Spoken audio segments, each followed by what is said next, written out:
Hello there. I bet you're not used to seeing a partridge in a Christmas tree. Partridges usually hang out in pear trees, right? Or so it says here, in the 12 days of Christmas. Oh, can you imagine 12 days of Christmas? Oh, talk about going into debt. Well, it all began here at the castle of the bold and fearless knight, Sir Carolboomer. Aren't I looking bold and fearless today, Hollyberry? Absolutely, definitely, without question. Well then, why has the beautiful Princess Silverbell not given me her hand? I've loved her for years. It is said she is very moody, sire. She suffers from the melancholy. Another proposal from Sir Carolboomer, your moroseness. Don't these suitors get it? I'm waiting for a guy who can make me laugh. Is that too much to ask? And if I ever find him, I'll marry the guy. By my sword, Hollyberry, I shall make the princess mine this Christmas by giving her everything her moody heart desires. Yes, sire. You must go to the palace and purloin Princess Silverbell's Christmas list. Purloin, sire? Steal, you ninny! With that list, I shall know just what to get the princess. I shall shower her with gifts, and then I will be her true love. Meanwhile, in the princess's castle, she was making out her list. A book of poems, a box of paints, a sundial. Finally finished, the princess set off for her father's throne room to give him the list. But first, she stopped at the royal puzzle maker's chambers. Sir Anagram, I've come for the answers to this week's royal crossword puzzle. You know how Daddy hates being stumped. Here they are. Now wish the king a Merry Christmas for me. I'm off to the in-laws till after New Year's. Ta-ta!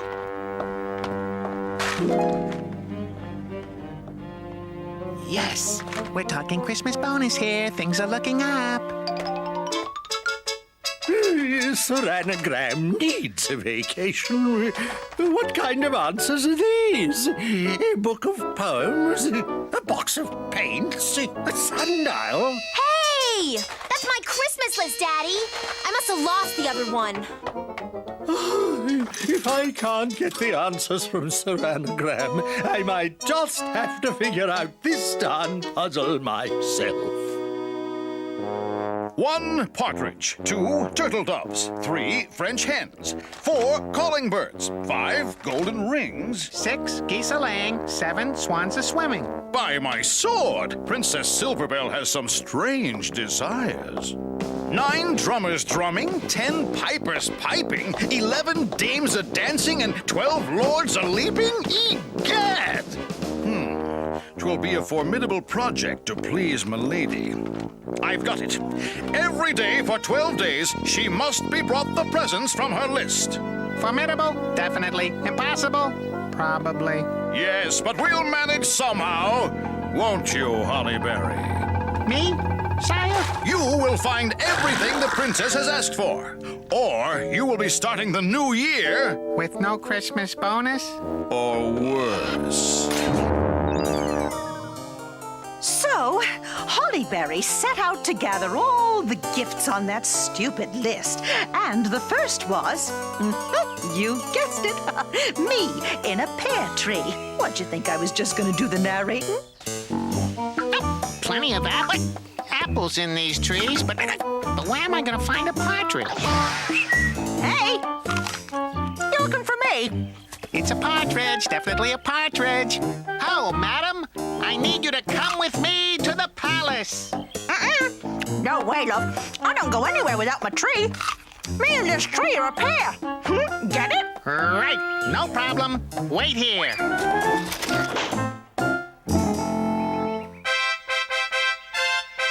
Cheer up, my daughter. It's the first day of Christmas. Who cares? A gift from Sir Carolboomer, delivered by his squire, Hollyberry. A gift? Really? All right. On the first day of Christmas, my true love gave to me a partridge in a pear tree? Oh, partridge, yes. A 9-letter word for bird. That fits in. Partridge. What kind of cheesy gift is this? Take it away, now! Right? Immediately? I'm gone. She's merely playing coy, Hollyberry. Tomorrow, Hollyberry, you will bring the princess the second gift along with the first. Then I am certain to win her heart. What is the second gift? Turtle dove, sire. Hard to find, hard to catch. Just do it, or else.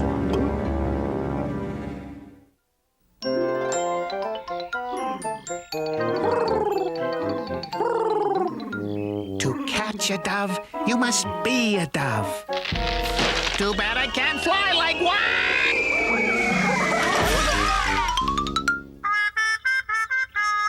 Another gift from Sir Carolboomer. I certainly hope he does better this time. You open it. My nails are wet. On the second day of Christmas, my true love gave to me 2 turtle doves and a partridge in a pear tree. Turtle doves, yes. That fits. Tell Sir Carolboomer I am not impressed. Right? I'm going. I'm out of here. Gad, what spirit that princess has! Tomorrow, you will bring all 3 gifts. 3 it is, sire. No! Oui, s'il vous plaît. No! Alors, I'll be right back.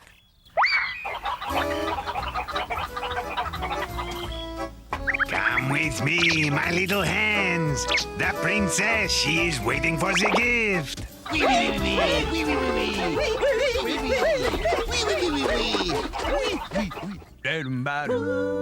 Hey, your humorlessness. Check this out. Third day of Christmas, my true love gave to me. And a partridge in a pear. Out! I don't know if I can take 8 more days of this.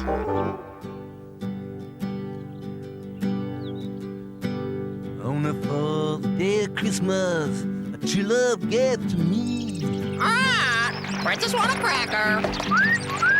4 Hollyberry. Does your master think I'm some kind of bird brain? Be gone! Be gone, achoo. Hollyberry want an aspirin? The princess is weakening. I can feel it. He can feel it? Golden rings, eh? I know where you can find some big ones. Sir Carolboomer could have bought rings at ye old jewelry shop, but oh no, that would have been too easy.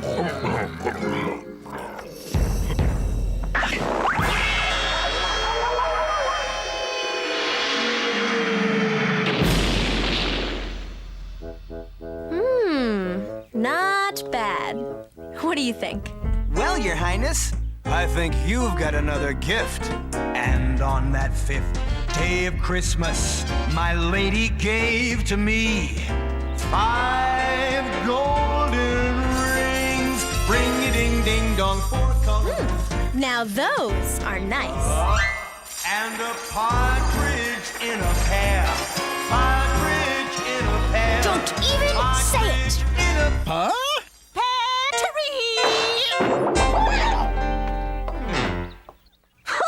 She's not just melancholy, love. She's downright hostile. No! Hostile. Definitely hostile. Nice? She said nice? Now we're getting somewhere. We are, sire? Absolutely. Just keep giving her everything she wants. But, sire, she doesn't seem to want anything I give her. And I don't think she wants more birds. Hollyberry, do you want to see another sunrise?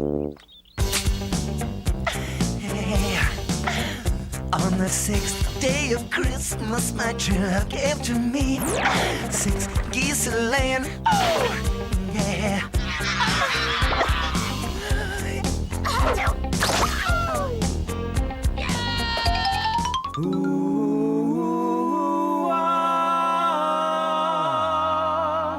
On the 7th day of Christmas, my true love gave to me 7 for the swimming. No more birds! If you bring another feather into this palace, I'll have my daddy cut off your head. I'm afraid there's a waiting list for that honor. Daddy, I want Sir Carolboomer Squire barred from the palace. Why is that, my darling daughter? Because all the presents he brings have feathers.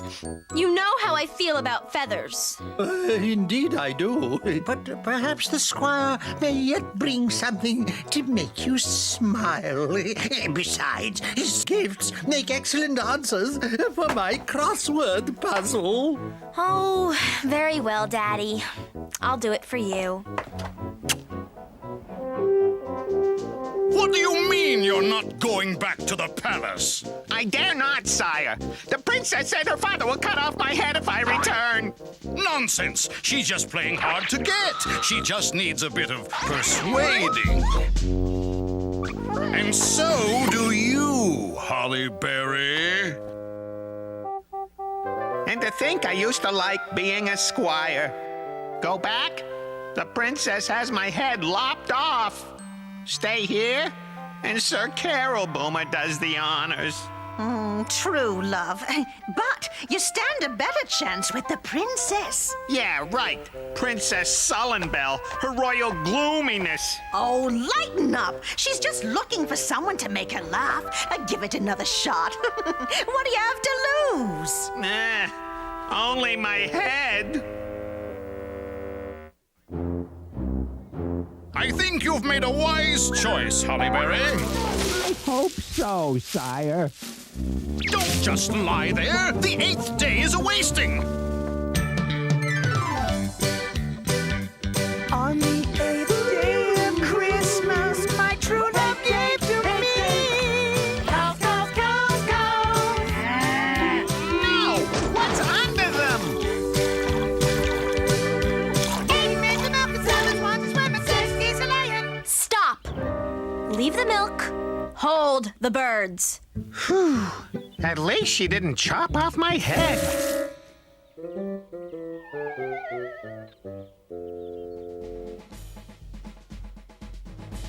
Oh, I've never had such a pounding headache. It's no headache, your miserableness. Don't tell me. On the 9th day of Christmas, my true love gave to me, sir. 9 drummers drumming, sir. 8 maids on milk carrying, sir. You're persistent, Hollyberry. I'll give you that much. Geese a-laying, sir. Mind if I borrow this? And ring. 2, 3, 4.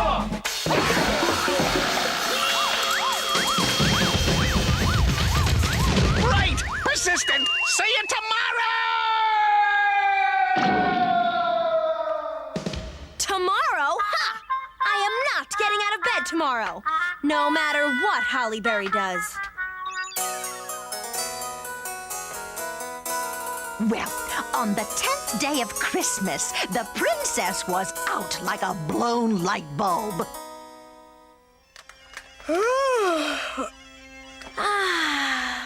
Those stupid gifts from Hollyberry. But it sounds like a party. How come I wasn't invited? Huh?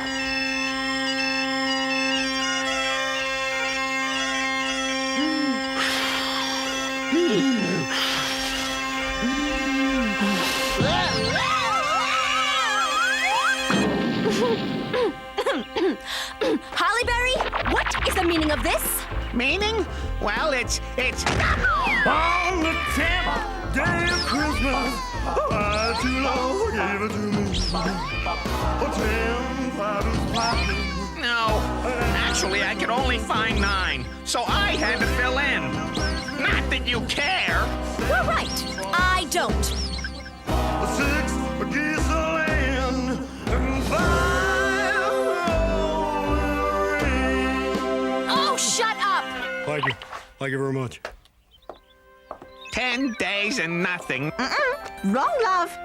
She almost smiled. A slight grimace, perhaps. Still, Sir Carolboomer will be pleased. Almost smiled, did she? I knew my persistence would pay off. Congratulate me, Hollyberry. 2 more days of gifts, and I will have my true love.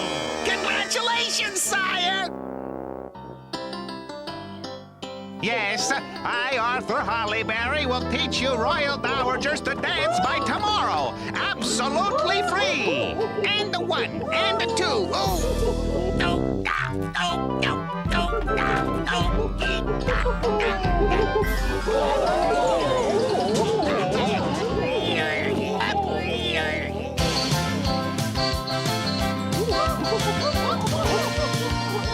On the 11th day of Christmas, my true love gave to me 11 dames a dancing, 10 pipers popping. And what do you call this?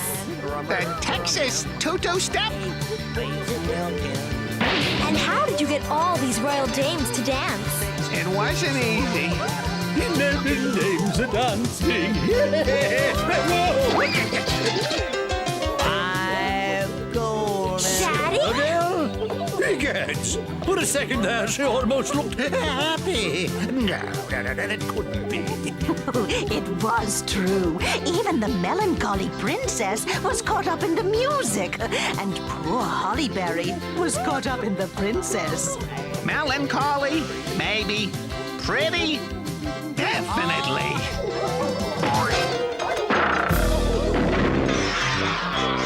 Achoo! Achoo! Out! Achoo! Out! Achoo! Out! 1 day left and I'm worse off than before. Oh, don't tell me, love. You're starting to fall for that melancholy baby. Helplessly? Certainly. Hopelessly? Definitely. But no matter how he felt about the princess, Hollyberry was a devoted squire. Yes, devoted to keeping my head.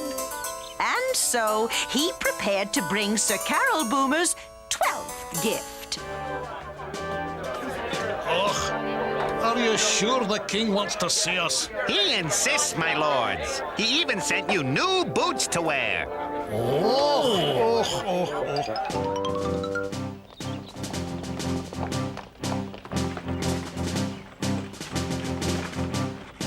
Hollyberry, why aren't those lords leaping? They will, sire.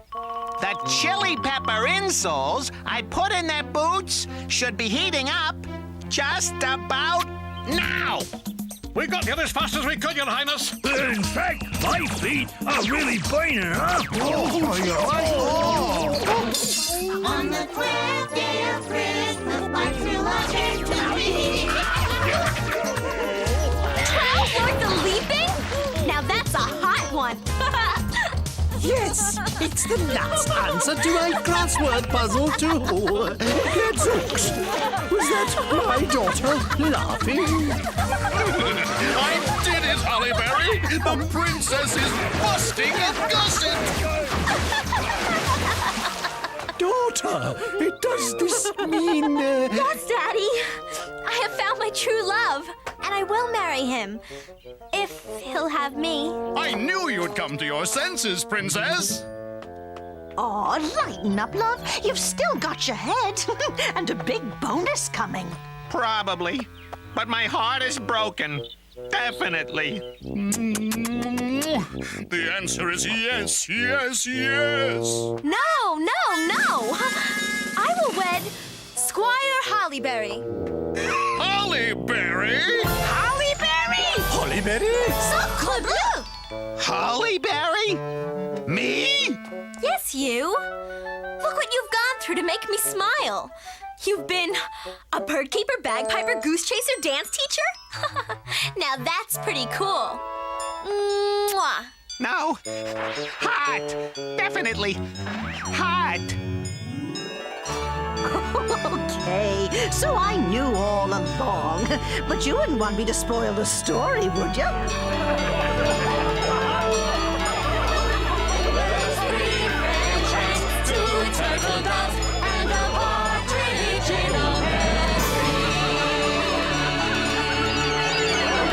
That's me.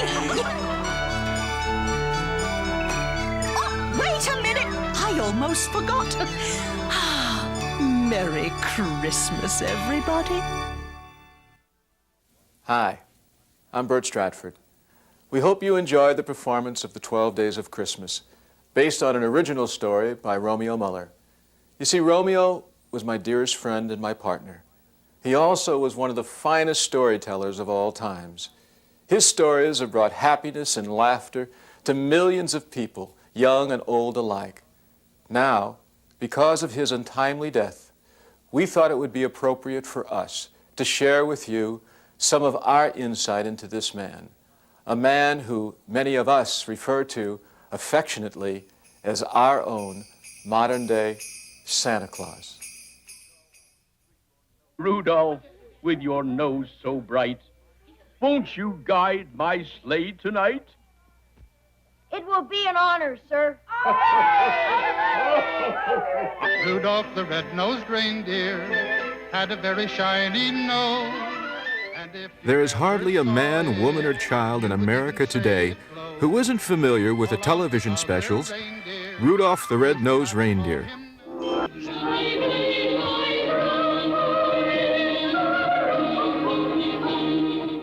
And The Little Drummer Boy.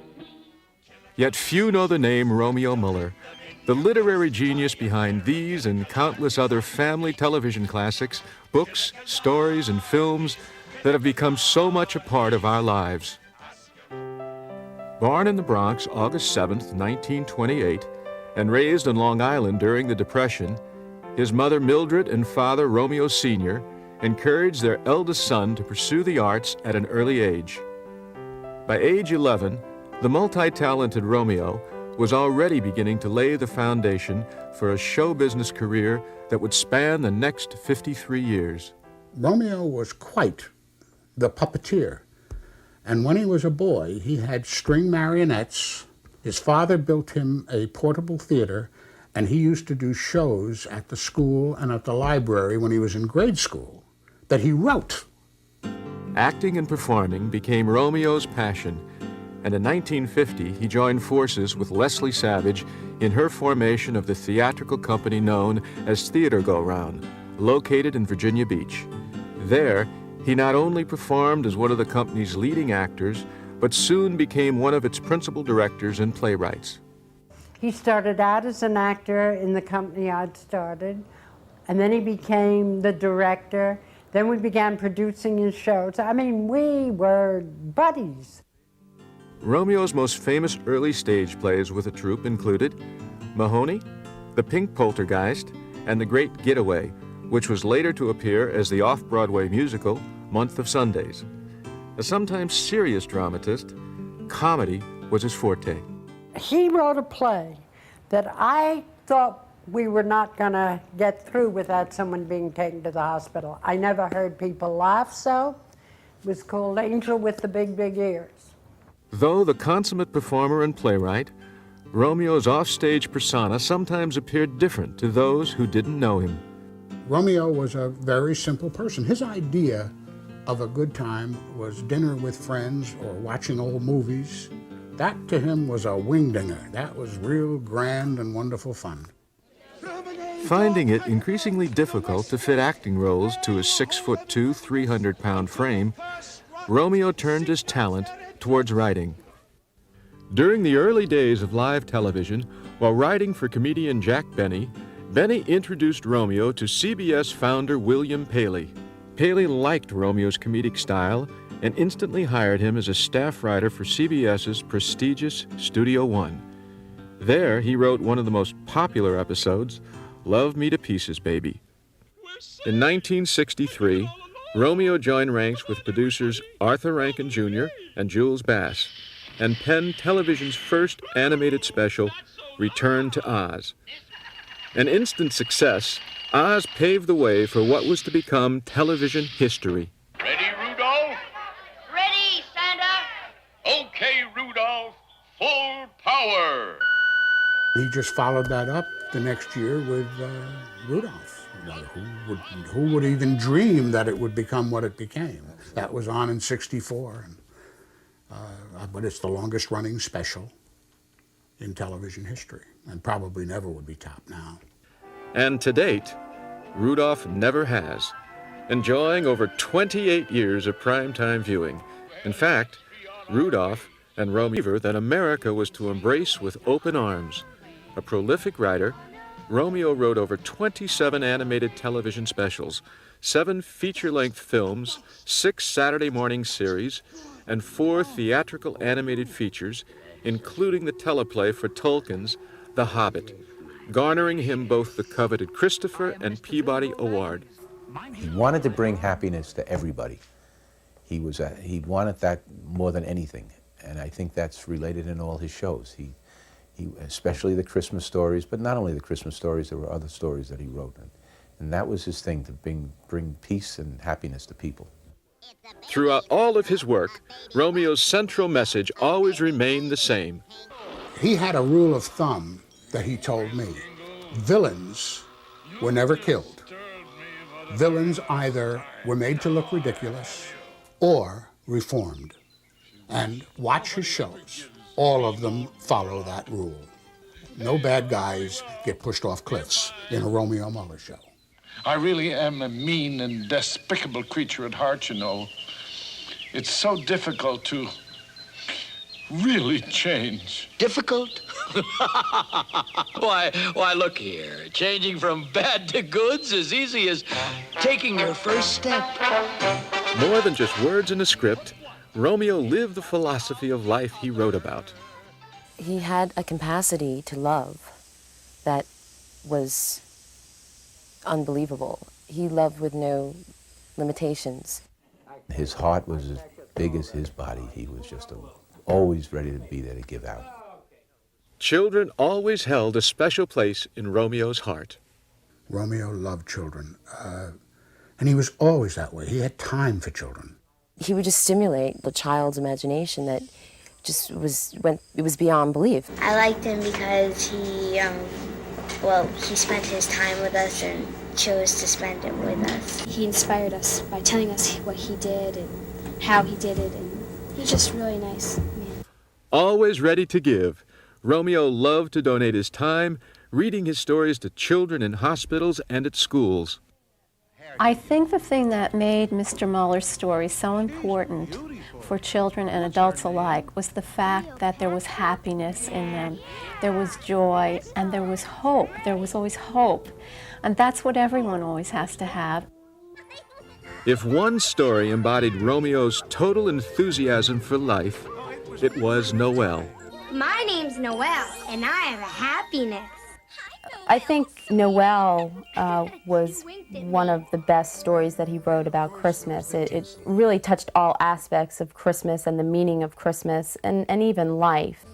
Written in 1950, Noel is destined to remain Romeo's greatest work. It's a story of great hope for everybody, not just for children. It's a wonderful story. I think he's left us a legacy. His stories will live on for all the generations.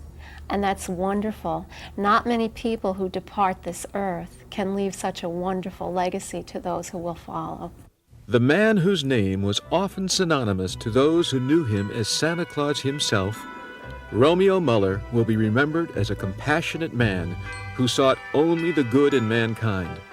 A man who left his mark in this world by touching the hearts of others and leaving everyone he encountered with his dreams.